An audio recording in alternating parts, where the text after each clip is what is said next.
decided to do a video blog, and I had some thoughts on what it is pertaining to religion that causes us to have in this world prostitution, uh, perverts, and pedophiles,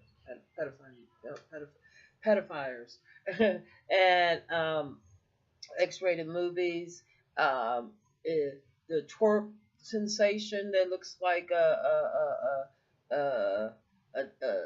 visual sex act, um, and at the same time we have the oppression of black and brown people, uh, and the majority of the oppression is on the women, and it takes me back to like when I was hearing stories of like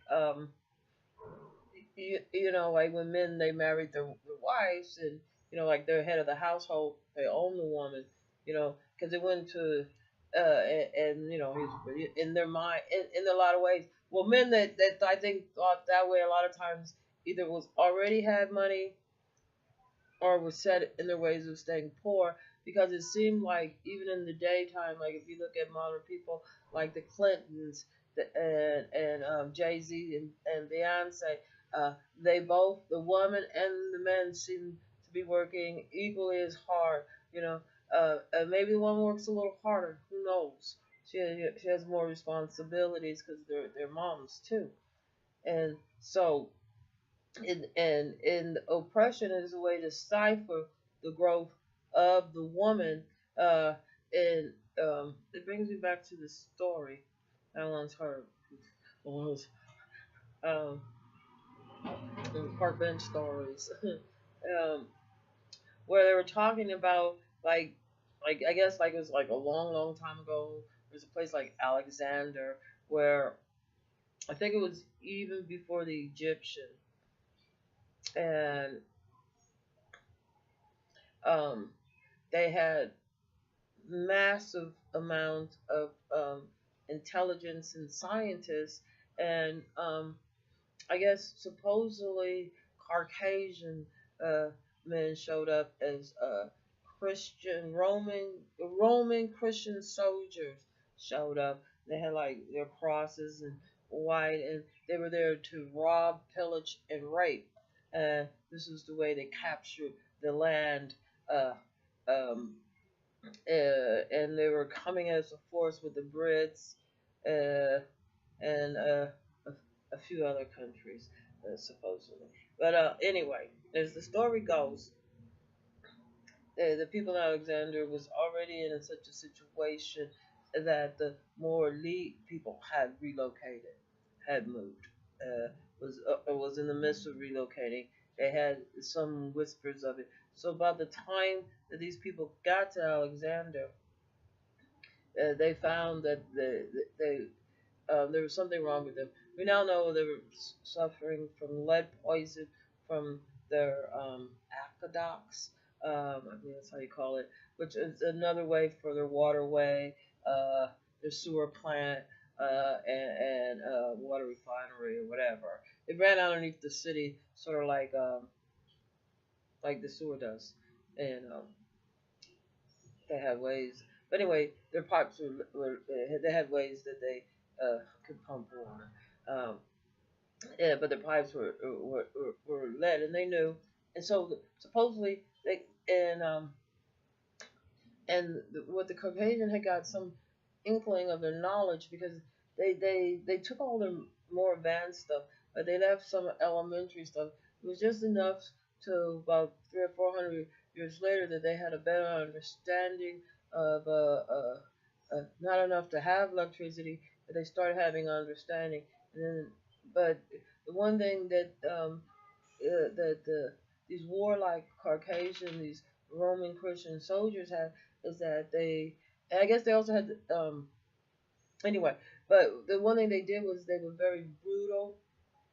They did not comprehend their place as part of and being part of nature. They had, nor the self respect to understand uh, why uh, it was a futile, but they were getting rich. It was all about getting rich, you know, and but they and they thought one of their biggest powers is that because of the way they lived, they had the black plague, they had polio, they had syphilis, they had chicken pox, they had leprosy, and shingles and numerous other diseases because of the way they chose to live amongst their own refuse, animals, and it just a non-understanding.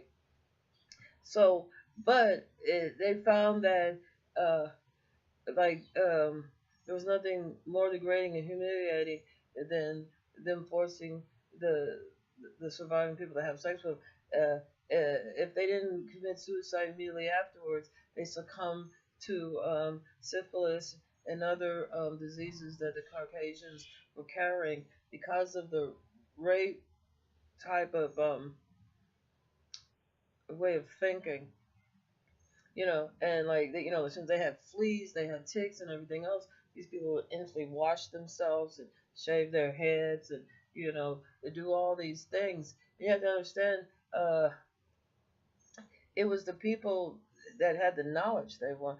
And anyway, so it goes on to say when they finally catch up with them, like I guess in this part that would be Mexico, or that's other pyramids, or well, they traveled, but anyway, eventually, um, they came to a place of like City of Lights, following them, and this is like a century and a half later, maybe 2 centuries later, and which gave them advantage in some senses, and they're still looking to make riches off the ignorance of these natives not understanding war, because most of these places, their survival was not, content on killing; it was on uh, uh, growing, um, um,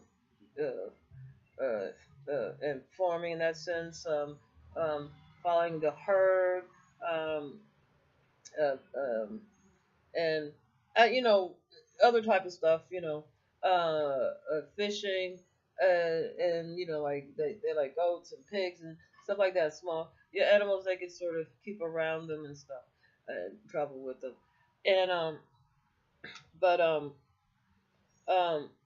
they were not, most places were not warlike, and they learned the warlike because, like, when these Christian crusades came in, they brought missionaries in after they killed their parents who, re-educated these kids to be warlike.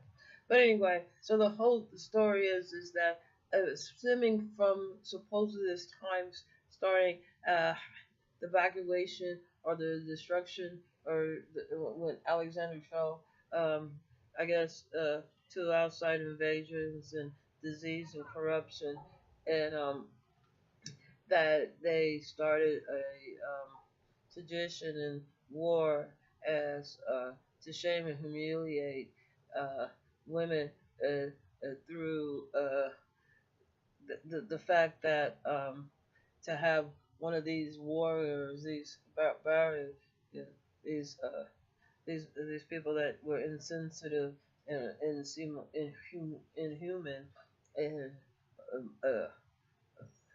definitely mammal. Uh, they just couldn't do it. They would kill the kids. Anyway, so much for that. Have a good day.